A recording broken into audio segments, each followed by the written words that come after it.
بعد فاعوذ باللہ من الشیطان الرجیم بسم اللہ الرحمن الرحیم سبحان الذی اسری بعبدہ لیلا من المسجد الحرام الى المسجد الاقصى صدق اللہ مولانا العظیم ان اللہ وملائکتہ یصلون علی النبی یا ایھا الذین آمنوا صلوا علیہ وسلموا تسلیما۔ ذوق و شوق سے تمام احباب درود شریف پڑھ لیں۔ الصلاۃ والسلام علیک یا سیدی یا رسول اللہ وعلی آلہ وصحبہ یا سیدی یا حبیب اللہ۔ الصلاۃ والسلام علیک یا سیدی یا امام الانبیاء والمرسلین وعلی آلہ وصحبہ یا سیدی یا رحمۃ للعالمین۔ محمد کی غلامی دین حق کی شرط اول ہے۔ محمد کی غلامی دین حق کی شرط اول ہے۔ کسی میں ہو اگر خامی تو سب کچھ نامکمل ہے۔ اور کی محمد سے وفا تو نے تو ہم تیرے ہیں۔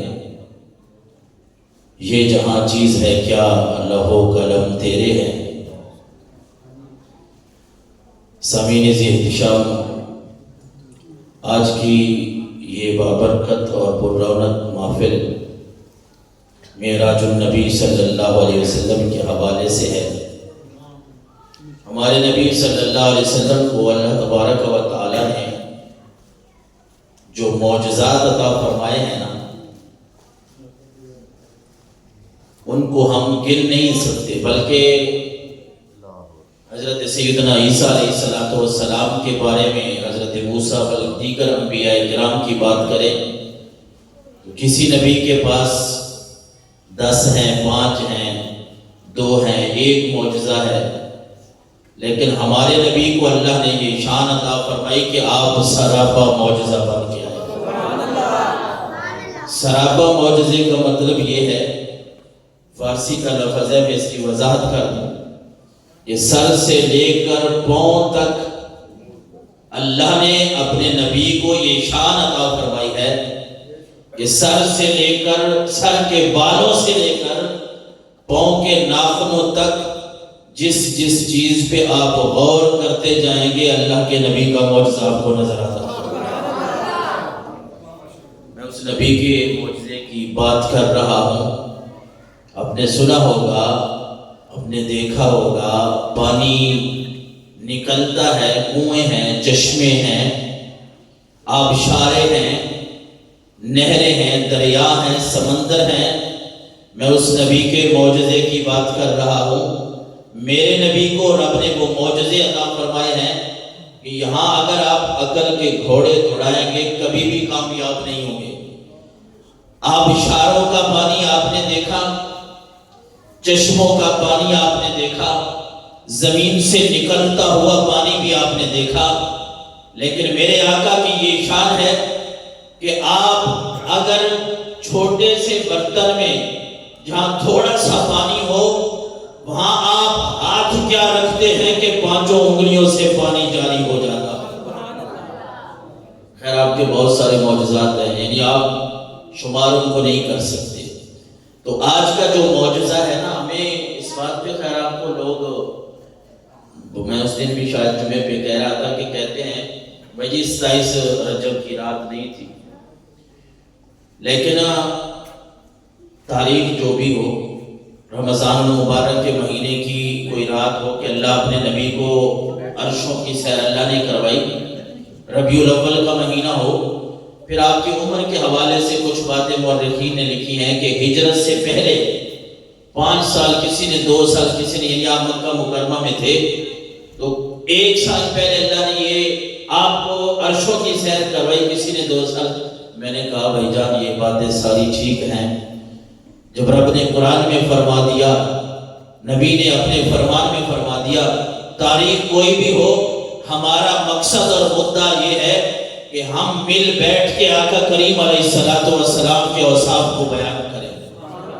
رب نے اتنا بڑا معجزہ جو آپ کو عطا فرمایا ہے، تاریخوں کو آپ اپنے طاق میں رکھیں، آپ اپنے رجسٹروں میں رکھیں، اپنی کتابوں میں رکھیں، آپ کوئی بھی تاریخ لے لیں، مقصد یہ ہے کہ ہماری نوجوان نسل، ہمارے بچوں کے سینوں میں عشق مصطفیٰ اور محبت مصطفیٰ کے دیے جو ہیں وہ روشن ہونا چاہیے۔ آپ تاریخ کوئی لے لیں، میں مانتا ہوں اس بات کو، ہماری سارے ہم کہتے ہیں کہ 27 رجب کوئی ضروری تو نہیں ہے، آج کی جو رات ہے حضور کو کسی قرآن کی آیت میں، نبی کے فرمان میں یہ صراحت وضاحت نہیں ہے کہ اللہ اپنے نبی کو کس تاریخ کو مسجد حرام سے مسجد اقصی تک لے گیا، مسجد اقصی سے عرشوں تک لے گیا۔ لیکن یہ بات تو ضرور ہے نا، یہ کسی مولوی نے نہیں کہا، کسی مفتی صاحب نے نہیں کہا، کسی پیر کی بات میں نہیں کر رہا، میں رب کے قرآن کی بات کر رہا ہوں کہ رب نے قرآن میں تو یہ فرمایا ہے کہ لوگوں بات میرے اور میرے نبی کی ہے، میں لے جانے والا ہوں، آنے والے میرے نبی ہیں، اور میں نے اپنے نبی کو مسجد حرام سے مسجد اقصی تک کی سیر کروائی ہے، اور وہ بھی رات کے تھوڑے سے حصے میں۔ ارے کل کیا دو، یہاں اعتراض بنتا ہی نہیں ہے۔ رب نے بڑا خوبصورت یہ واقعہ جب میں پڑھتا ہوں، ہر بندے کا اپنے ایمان کا نا لیول ہوتا ہے۔ کچھ لوگ ایسے ہیں جو آپ صلی اللہ علیہ وسلم کے نقائص، نقص، عیوب، عیب آپ کو بتاتے رہتے ہیں کہ نہیں جی یہ کوئی اللہ کے نبی نے حکم نہیں دیا اس رات کو آپ کٹھے ہوں، اللہ نے حکم نہیں دیا۔ میں کہتا ہوں بھائی ہم مانتے ہیں، کیا ہو گیا ہے؟ اللہ کا حکم نہیں ہے، اللہ کے نبی نے، صحابہ کرام نے باقاعدہ حکم نہیں دیا کہ اس رات کو اکٹھے ہوں، لیکن اتنا تو ہے نا، یہ تو بات قرآن سے بھی ملتی ہے، حدیث سے بھی ملتی ہے کہ صحابہ کرام مل بیٹھ کے جب حضور کا ذکر کرتے تھے تو آپ اس بات پہ خوش ہوا کرتے تھے، آپ اس بات پہ خوش ہوتے تھے کہ میرے صحابہ میرا ذکر کر رہے ہیں، اس خدا وحدہ لا شریک کا ذکر کر رہے ہیں۔ یہاں تو کسی اعتراض کی خیر گنجائش ہی نہیں ہے۔ آپ سبحان اللہ کہہ رہے ہیں، اس کا معنی ہے کہ اللہ پاک ہے۔ یہ سبحان کا جو لفظ ہے نا، اس کا معنی ہے پاک، یعنی ہم سبحان اللہ جب کہتے ہیں نا، اس کا مقصد یہ ہوتا ہے کہ اللہ ہر عیب سے، ہر نقص سے رب پاک ہے۔ بڑا بہترین جملہ ہے، بلکہ اللہ کے نبی صلی اللہ علیہ وسلم نے فرمایا، یہاں تقریر میں، اس واعظ میں ہم یہ بھی ایک نسخہ لیتے جائیں کہ حضور صلی اللہ علیہ وسلم نے فرمایا کہ کلمتان حبیبتان الی الرحمن، یہ دو ایسے کلمے ہیں جو رب کو بڑے محبوب ہیں، اللہ کو بڑے محبوب ہیں، خفیفتان علی اللسان ثقیلتان فی المیزان۔ رب کے نبی نے فرمایا لوگوں، دو ایسے جملے ہیں، کلمے ہیں، رب کو بڑے محبوب ہیں، زبان پہ بڑے ہلکے ہیں، جب ان کو ادا کرنا پڑتا ہے کوئی مشکل نہیں ہے۔ تو اس میں پڑھے لکھے کا، کوئی قاری صاحب، عالم صاحب کی بات نہیں ہے، ہر بندہ پڑھ سکتا ہے، کاروبار میں پڑھ سکتے ہیں، مسجد میں پڑھ سکتے ہیں، تجارت میں پڑھ سکتے ہیں۔ فرمایا خفیفتان علی اللسان، زبان پہ بڑے ہلکے ہیں، اور آگے فرمایا ثقیلتان فی المیزان، لوگوں ہیں دو جملے مختصر سے ہیں، زبان پہ بڑے ہلکے ہیں، آسانی سے ادا ہو جاتے ہیں، لیکن جب تمہارے نامہ اعمال میں رکھے جائیں گے تمہاری تکڑی کو بھارا کر دیں گے۔ کیا ہے؟ فرمایا سبحان اللہ و بحمدہ سبحان اللہ العظیم۔ یہ دو جملے ایسے ہیں جو ہیں بڑے ہلکے پھلکے۔ ہلکے پھلکے کا مطلب وہ نہیں ہے کہ اللہ کا نام ہے اس کی تو بڑی عزت تکریم ہے، مطلب کہ زبان سے بڑے آسانی سے ادا ہو جاتے ہیں، لیکن یہ ایسے جملے ہیں کہ جب تمہارے نامہ اعمال میں رجسٹر میں لکھ دیے گئے تو تمہارا رجسٹر تمہارے ترازو کا پلڑا بھاری ہو جائے۔ اسی سبحان سے نا، سبحان اللہ جس طرح ہم کہتے ہیں، رب نے 15ویں پارے کی پہلی آیت میں، یعنی یہ بات اچھا مختلف آج کل وہ سوشل میڈیا جو آ گیا نا، اس پہ مختلف باتیں سننے کو ملتی ہیں۔ میں تو ایک شاید کو سن رہا تھا، مجھے یہ معلوم ہوا، محسوس ہوا کہ یہ تو شاید اللہ معاف کرے وہ قرآن کا انکار کر رہا ہے، یعنی معراج اس کے الفاظ کا خلاصہ یہ تک یہ کوئی ہے ہی نہیں۔ اللہ نے 15ویں سپارے سورہ بنی اسرائیل کی ابتدا میں فرمایا سبحان الذی اسری بعبدہ لیلا من المسجد الحرام الی المسجد الاقصی۔ اس کے نا معراج کے آپ مختصراً جو ہے وہ دو حصے کہہ سکتے ہیں. ایک یہ ہے کہ آپ مسجد حرام سے مسجد اقصی بیت المقدس گئے. فلسطین مسجد اقصی اور بیت المقدس ایک ہی نام ہے نا مسجد کا, وہاں تک گئے. اچھا جاتا تو ہر کوئی ہے. یہاں جو ہم نے اپنے بچوں کو بات سمجھانی ہے نا وہ یہ ہے کہ لوگ سواریوں پہ جاتے ہیں. آج کل کی بات کریں تو لوگ جہازوں پہ جاتے ہیں, لیکن ہمارے نبی کو رب نے یہ شان عطا فرمائی, لوگ جائیں تو ہفتہ لگے, ایک دن لگے, 6 گھنٹے لگے, 10 گھنٹے لگے, لیکن ہمارے نبی کو رب نے یہ شان عطا فرمائی لیلا من المسجد الحرام الى المسجد الاقصی. رب نے فرمایا لوگوں کسی شک میں نہ پڑنا, میں اپنے پیارے اور خاص بندے کو رات کے تھوڑے سے حصے میں مسجد حرام سے کعبہ شریف سے مسجد اقصی تک لے بھی گیا اور پھر واپس بھی لے آیا. وقت کا محتاج وہ رب نہیں ہے, ٹائم کا محتاج کسی چیز کا بھی. وہ ہم وہ کہتے ہیں جو ہر نماز میں پڑھ رہے ہیں اللہ الصمد, سورہ اخلاص میں اللہ الصمد کا مطلب یہ ہے کہ اللہ بے نیاز ہے, وہ بے نیاز ذات ہے. بے نیاز نے کہا ہے سبحان الذی, کسی کو شک ہی نہ ہو.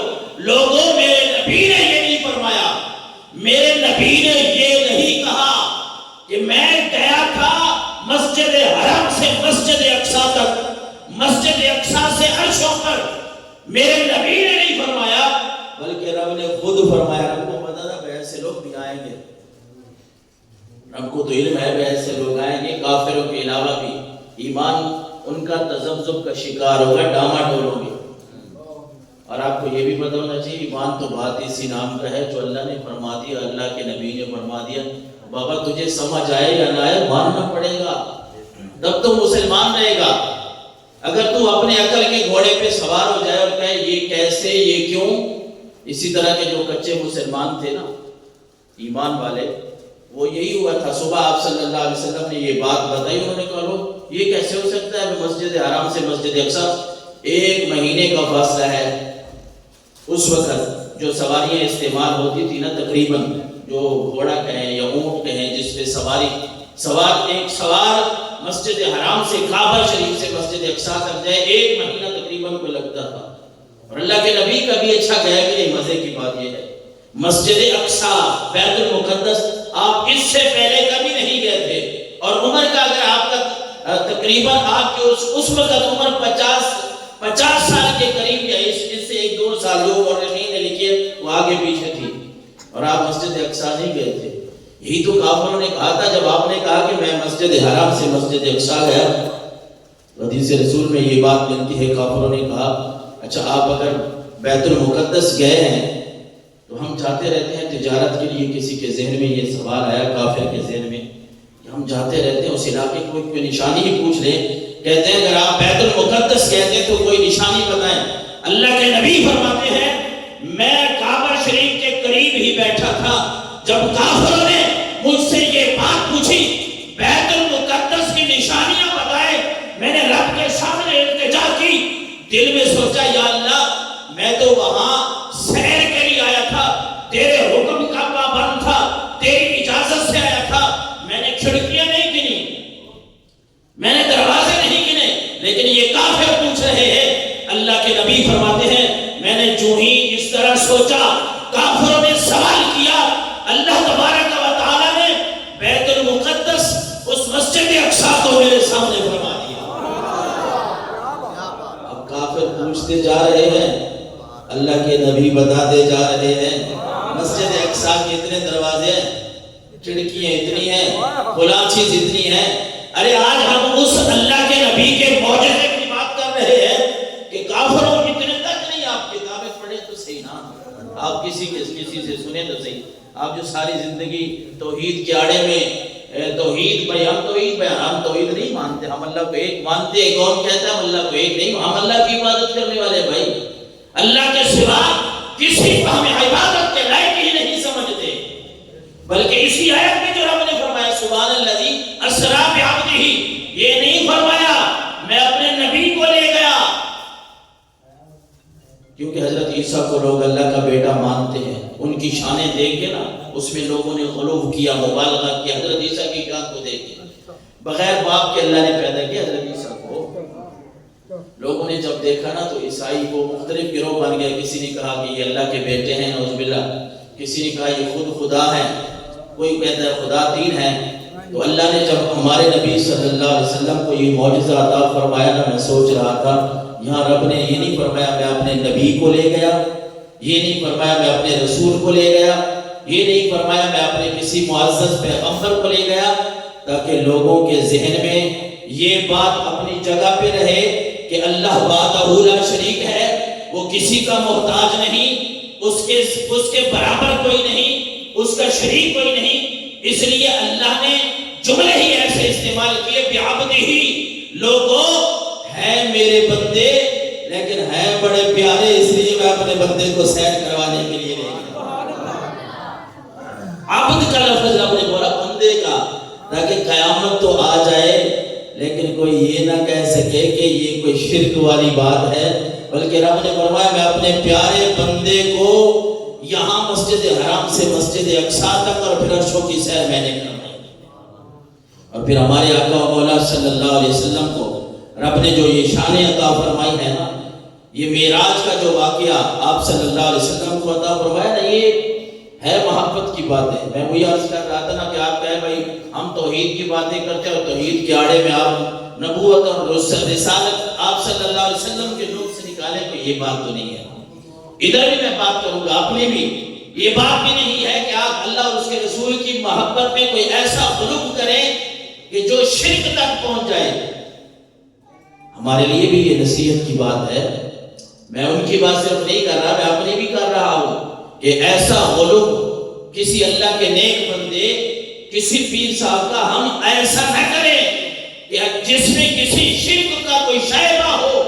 لیکن یہ بات بھی اجازت تو کوئی کتاب نہیں دیتی نا, ہم بھی نہیں دیتے کہ آپ بات توحید کی کریں اور توحید کے آڑ میں رسول اللہ کا کوئی نقص ڈھونڈیں. آپ کہیں کہ وہ عرشوں پہ نہیں جا سکتے, آپ کہیں کہ وہ یہ واقعہ ہوا نہیں ہے, یہ ہوا ہی ہے تو خواب کی بات ہے. ارے خواب کی بات ہے تو نبیوں کے خواب بھی تو سچے ہوتے ہیں.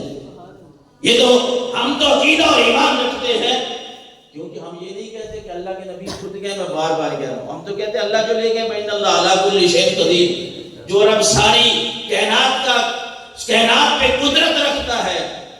ارے جو ماؤں کے پیٹ میں بچے کو زندہ رکھتا ہے, جس رب نے اس دنیا اور کائنات کو بنایا ہے, جو رب کن فیکون کا مالک ہے, وہ رب کہہ رہا ہے کہ میں نے اپنے بندے کو سیر کروائی ہے. اور پھر میرے آقا علیہ الصلوۃ والسلام یہ بیت اللہ سے مسجد حرام سے مسجد اقصی گئے.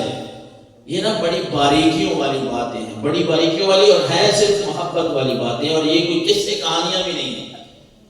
جس بندے کا ایمان پختہ ہوتا ہے نا, وہ ان باتوں پہ یقین کرتا ہے. جس طرح میں نے عرض کیا, کافر تو اس وقت بھی اٹھ کھڑے ہوئے جب آپ صلی اللہ علیہ وسلم بتا رہے تھے نا, وہ منافق تھے, کافر بھی تھے, ساتھ منافق بھی تھے. ظاہر ہے کافر جو وہ کون سا کوئی اس کے دل میں اسلام ہے, اس نے تو منافقت کی حد کرنی ہے.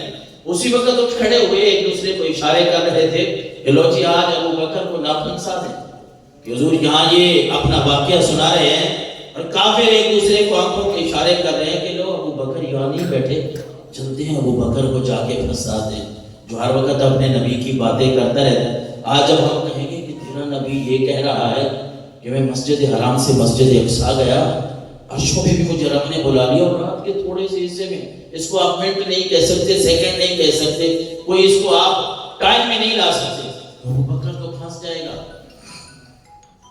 لیکن میں آپ کو یہاں یہ بھی نصیحت کروں گا کہ ابو بکر تو ہم بن نہیں سکتے, ان کے پیروں کی خاک بھی نہیں بن سکتے, لیکن یہ ضرور کہوں گا کہ جو عقیدہ ابو بکر کا تھا وہی اپنی اولاد کو سکھاؤ. جو عقیدہ حضرت ابو بکر کا تھا رضی اللہ تعالیٰ عنہ, وہی عقیدہ اپنی اولاد کو سکھاؤ. جب حضرت ابو بکر کے پاس وہ منافق, وہ کافر جاتے ہیں, اے ابو بکر تیرا نبی یہ کہہ رہا ہے, رات کے تھوڑے سے حصے میں مسجد حرام سے مسجد اقصی گیا, عرشوں کی سیر کر کے واپس آ گیا, کنڈی ہل رہی تھی, بستر گرم تھا, کھلا کھلا بات ہے. اے ابو بکر تو کیا کہتا ہے, تیری کیا سوچ ہے؟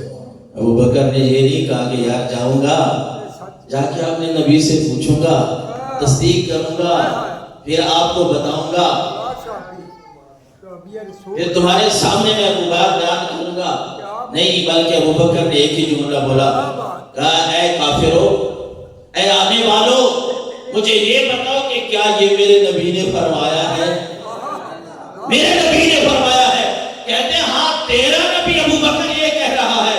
حضرت ابو بکر نے کہا کہ اے کافرو، بات دل کی کھڑکیاں کھول کے سن لو، جب میرے نبی نے فرما دیا ہے تو پھر حق بھی ہے اور سچ بھی ہے۔ نعرہ تکبیر، نعرہ رسالت، نعرہ رسالت، نعرہ تحقیق، نعرہ حیدری۔ سبحان اللہ، سبحان اللہ۔ جب آپ صلی اللہ علیہ وسلم کو بتایا گیا کہ اللہ کے نبی، کیا بات ہے آپ کے دوست کی، ابو بکر کی، کہ کتنی ان کی شان ہے کہ کافروں نے جا کے بتایا، تردد نہیں کیا، شک نہیں کیا، پوچھوں گا، بتاؤں گا نہیں۔ ابو بکر نے کہا اگر میرے نبی نے فرمایا ہے تو حق اور سچ ہے۔ آپ نے بھی فرما دیا کہ ابو بکر تو صدیق ہیں۔ جب حضور کی زبان سے اس معاملے پہ صدیق نکلا، قیامت آ جائے گی لیکن ابو بکر تو لوگ صدیق کہتے ہی رہیں گے۔ اس لیے ہمارے بچوں کو سمجھایا جاتا ہے، ہمارے بڑوں کو پڑھایا جاتا ہے کہ حضرت ابو بکر صدیق رضی اللہ تعالیٰ عنہ، اور قیامت تک یہ نام ان کا باقی رہے گا۔ اور پھر مہمان کو جب بلایا جاتا ہے اس کے بھی اپنے اپنے انداز ہیں ہر کسی کے۔ اس دن جمعے پہ میں نے عرض کیا تھا، بڑی دلچسپ یہ گفتگو مجھے لگی۔ مہمان آپ کو جتنا پیارا ہوتا ہے نا اتنے پیار سے آپ بلاتے ہیں۔ کسی کو کوئی آپ صرف کارڈ بھیجتے ہیں، کچھ ایسے مہمان ہوتے ہیں جن کے لیے کارڈ کے ساتھ آپ کسی کو بھیج بھی دیتے ہیں، کوئی ایسے مہمان بھی ہوتے ہیں جن کے لیے سواریاں بھی بھیجی جاتی ہیں۔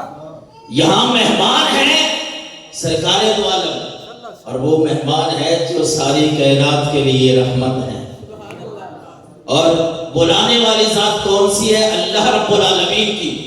اس لیے رب نے کسی اور فرشتے کو نہیں بھیجا بلکہ فرشتوں کے جو سردار ہیں جبریل امین اس کو بھیجا ہے، ساتھ اپنا حکم اور پیغام بھی دیا ہے کہ جبریل جا کے میرے نبی کو جگاؤ۔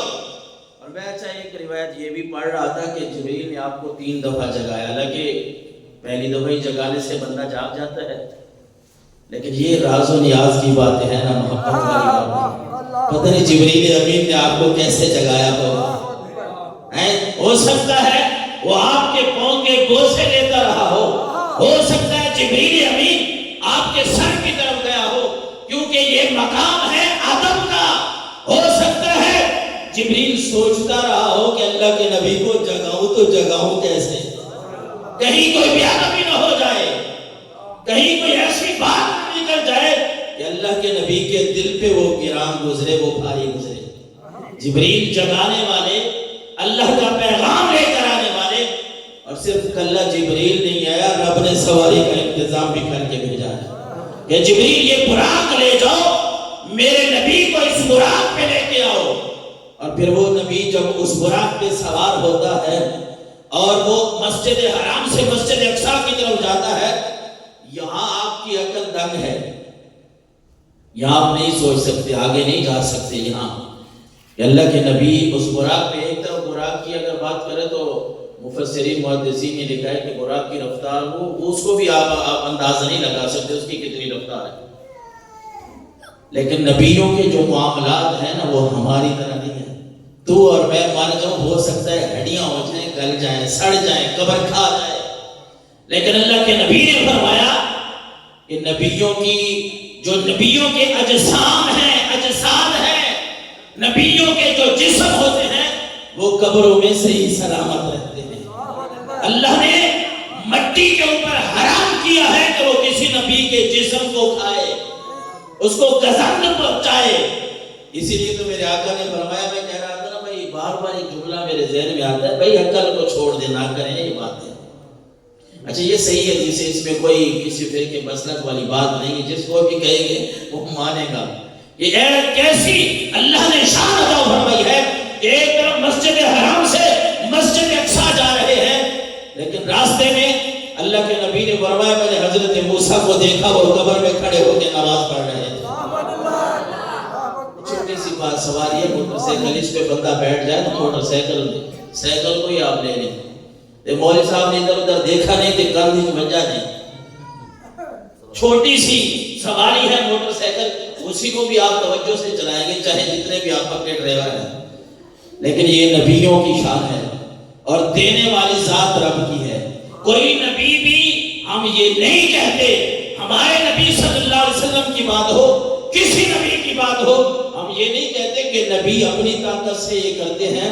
ہم یہ کہتے اپنی نسلوں کو یہ سکھاؤ نبیوں کی شانیں توڑی نہ کرو, کیونکہ نبیوں کو شانیں رب نے عطا فرمائی ہیں. حضرت عیسیٰ کا قصہ یاد قرآن میں ہے کہ وہ مٹی کے پرندے بنا کے پھونک مارتے تھے, اور یا جان ڈالنا وہ تو اللہ کا کام ہے, مردوں کو زندہ کرنا وہ تو اللہ کا کام ہے. لیکن حضرت عیسیٰ کو اللہ نے یہ طاقت عطا فرمائی. ہم یہ تو نہیں کہیں گے کہ حضرت عیسیٰ زندہ کرتے تھے اپنی طاقت سے, نہیں, باذن اللہ, باذن اللہ کے حکم سے وہ یہ کام کرتے تھے.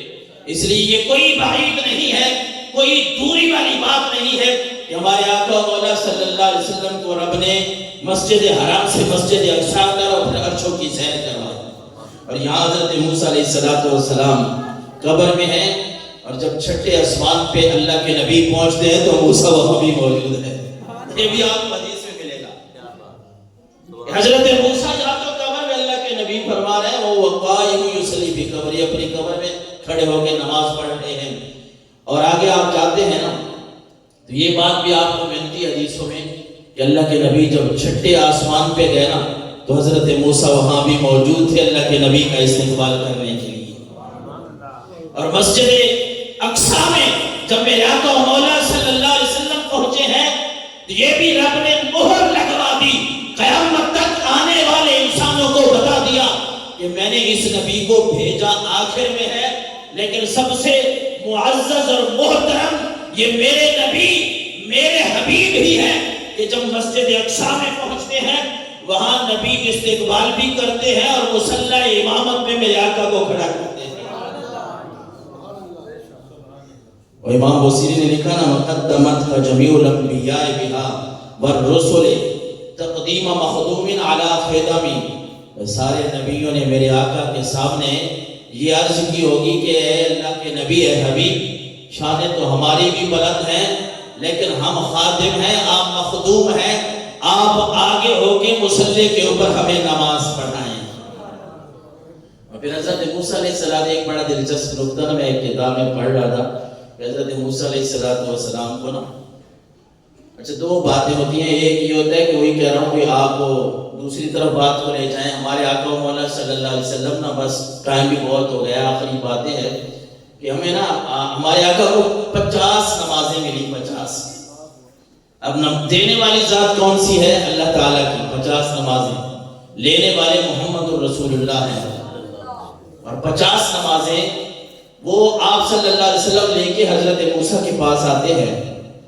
پھر حضرت موسیٰ یہ عرض کرتے ہیں کہ میں اپنی امت کو نہ آزما بیٹھا ہوں, یہ 50 نمازیں نہیں پڑھ سکیں گے, آپ نہ رب سے التجا کریں, درخواست کریں کہ نمازیں کم ہو جائیں. اللہ کے نبی چلے گئے, پھر کچھ نمازیں کم ہوئیں, پھر واپس آئے, 5 نمازوں کی 10 کی بھی روایت ہے. پھر واپس آئے تو حضرت موسیٰ نے کہا نہیں اے اللہ کے نبی یہ نہیں بات, آپ نمازیں اور کم کروائیں. اچھا ایک طرف کچھ لوگوں نے یہ لکھا کہ اللہ کے نبی کو پتہ نہیں تھا بھئی میری امت جو ہے وہ 50 نمازیں نہیں پڑھ سکے گی, پہلے ہی کہہ دیتے کہ یا اللہ 5 کر دیں. ایک طرف وہ ہے, ایک طرف محبت والے لوگوں نے بات لکھی ہے. ہمارے جو امام ہیں انہوں نے اللہ کے نبی کی باتوں کو ایسے بیان کیا ہے تاکہ ہماری نسلوں کے دلوں میں آپ کی محبت کامزن ہو جائے. ایک طرف ہمارے کسی مسلک کے امام نے لکھا ہے لوگوں بات یہ نہیں ہے تم ادھر نہ سوچو کہ اللہ کے نبی کو پتہ نہیں تھا, اس پہ تو اللہ پہ اعتراض ہے کہ اللہ کو پتہ نہیں تھا کہ میں نے 5 دینی ہیں, اللہ نے کیوں 50 دینی ہیں. بات اصل میں یہ ہے کہ حضرت موسیٰ نے جب رب کے سامنے عرض کیا تھا نا, حضرت موسیٰ علیہ السلام نے اللہ تبارک و تعالیٰ کے سامنے یہ دعا کی تھی رب ارنی, یا اللہ میں تجھے دیکھنا چاہتا ہوں. رب نے فرمایا تھا لا لن ترانی ہے موسیٰ تو مجھے دیکھ نہیں سکتا. خیر اللہ نے ایک تجلی کوہ طور کے اوپر ڈالی تھی. حضرت موسیٰ اللہ کی اس ایک تجلی کو دیکھ کے زمین کے اوپر آ گئے تھے. آپ کی وہ حالت نہیں رہی تھی. اللہ کے نور کی طاقت اتنی ہے. لیکن کسی حکمت والے بندے نے لکھا ہے لوگوں بات ہی مجھے جو سمجھ آ رہی ہے نا وہ یہ ہے کہ حضرت موسیٰ نے جو دعا مانگی تھی نا یا اللہ مجھے اپنا آپ دکھا دے. رب نبیوں کی دعا کو تو رد کرتا نہیں ہے. پھر اللہ نے یہ فرمایا کہ موسیٰ تو چھٹے آسمان پہ آ جا. میرے نبی مجھے دیکھ کے جب واپس آئیں گے بار بار ان کو واپس بھیجنا. وہ مجھے دیکھ کے آئیں گے تو میرے مصطفیٰ کو دیکھ لینا. وہ مجھے دیکھ کے آئیں گے تو میرے آقا کو دیکھ لینا.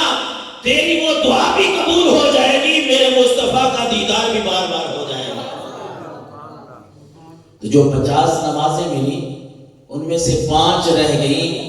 اب ہم یہ آخری بات کریں کہ ان نمازوں کی پاسداری. یہ بڑا تحفہ تھا آج کی رات کا. یہ نہ ہو کہ ہم اس رات جاگیں, کچھ عبادت کریں, نفل پڑھیں, تقریریں سنیں, نعتیں سنیں اور پھر اس کے بعد بات ختم. نہیں, یہی وہ رات تھی. اگر وہ 27 رجب کی تھی تو, یا یوں کہہ لیں کہ معراج النبی تو پکی بات ہے نا. جب آپ صلی اللہ علیہ وسلم کو رب نے عرشوں پہ بلایا نا تو یہی تحفہ عطا فرمایا تھا 50 نمازوں کا. 5 رہ گئی ہیں لیکن فرمایا میرے نبی تیری امت کے لوگ پڑھیں گے 5 ثواب 50 کا دیتا رہا. اور یہ شان بھی سن لیں کہ اللہ تبارک و تعالیٰ کے سامنے جب اللہ کے نبی پہنچے نا, میرے ذہن میں بہت ساری باتیں آ رہی لیکن آپ کی سمجھ میں شاید نہ آئے کہ اللہ کے نبی صلی اللہ علیہ وسلم جب حضور صلی اللہ علیہ وسلم جب اللہ کے سامنے گئے نا تو یہ جو آپ تحیات پڑھتے ہیں نا, تحیات للہ نماز میں, یہ اللہ کے نبی نے رب کے سامنے اپنی عاجزی کا اظہار کیا تھا. رب کے سامنے اللہ کے نبی نے یہ عرض کیا تھا التحیات. ایک تو ایک لفظ کو بھی ٹھیک کر لیں التحیات کا, جس سے بھی سنے نا بھائی التحیات سنا ہے وہ شروع ہے التحیات للہ. التحیات تو نہیں ہے, التا کے بعد ہے بھی ہے ہا. التحیات للہ. بات میری آ رہی سمجھ کیا پڑھنا ہے ہم نے التحیات. اگر التحیات پڑھیں گے نا تو یہ لفظ درست ہی نہیں ہے اور پھر اس کا معنی بھی ٹھیک نہیں ہوگا, کیونکہ یہ اللہ کے نبی کی زبان سے نکلا ہے. اس کو درست بھی کریں. کیا پڑھنا ہے التحیات. التا کے بعد وہ ہمارے بچے بیٹھے ہیں نا یہ انگلش پڑھتے ہیں تو ایک سپیلنگ بھی اگر مس ہو جائے تو وہ ہم کہتے بھی ہیں ان کو سمجھاتے بھی نہیں, اس طرح بھی لفظ ٹھیک نہیں ہوگا.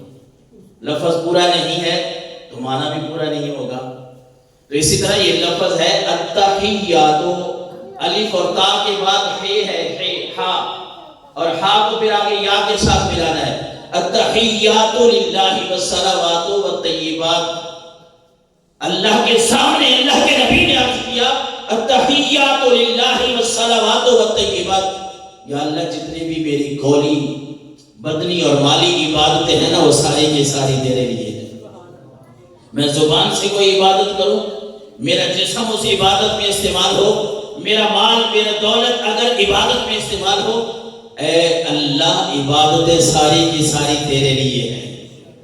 رب نے جب اپنے نبی کی زبان سے اتنی عاجزی والے جملے سنے نا تو رب نے یہ فرمایا تھا. اب ہم نے تو نماز پڑھنی چھوڑ دی, یہ اللہ نے اپنے نبی کو سکھایا تھا السلام علیکہ ایھا النبی, کہ اے نبی آپ پر سلام ہو. یہ رب نے اسی رات اللہ کے نبی پر یہ سلام کی بھیجی تھی جو آج امت جو ہے اپنی نمازوں میں پڑھ رہی ہے. جب پڑھا کرے تو یہ تصور کیا کرے, آپ کو مسئلے کا پتہ چل گیا ہے تو یہ تصور کیا کرے کہ یہ وہ سلام ہے جو اللہ نے اپنے نبی پہ کیا تھا.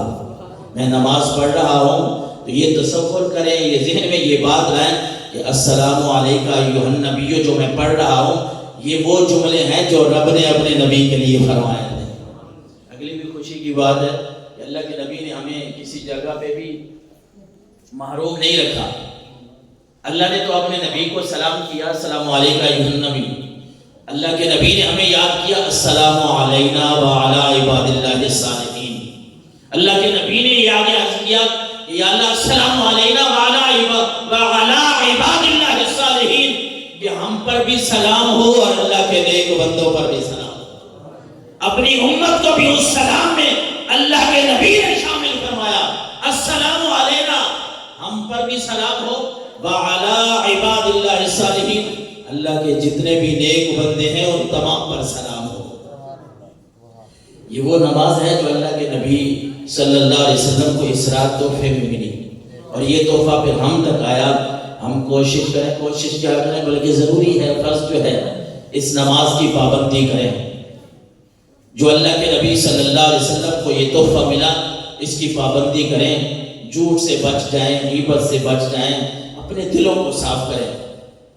یہ بھی بڑی بات ہے۔ اللہ کے نبی صلی اللہ علیہ وسلم سے پوچھا گیا جنت کے بارے میں، آپ نے فرمایا جس نے نا عبادت کی اللہ کو وحدہ لا شریک مانا، کچھ باتیں اس حدیث مبارکہ میں اللہ کے نبی نے اور فرمائی حج کیا، روزے کا ذکر ہے، اس طرح، تو اللہ کے نبی نے فرمایا وہ جنت چلا جائے گا، لیکن فرمایا اپنی زبان کی طرف اشارہ کیا، جس نے اپنی زبان کو روک لیا، جس نے اخلاق اچھے بنا لیے، اللہ اس کو جنت میں جگہ ضرور نصیب فرمائے۔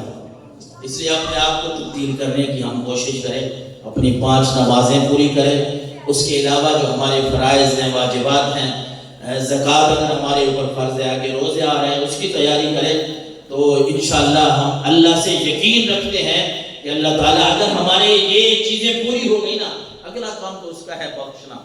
اور جس انسان نے اتنا کر لیا، میں کہتا ہوں آج کے ماحول میں، اتنے پرفتن دور میں، جس نے 5 نمازیں پڑھ لی ہیں، قرآن کی تلاوت کرتا ہے، وہ حلال کما رہا ہے، وہی اللہ کا ولی ہے، وہی اللہ کا نیک بندہ ہے۔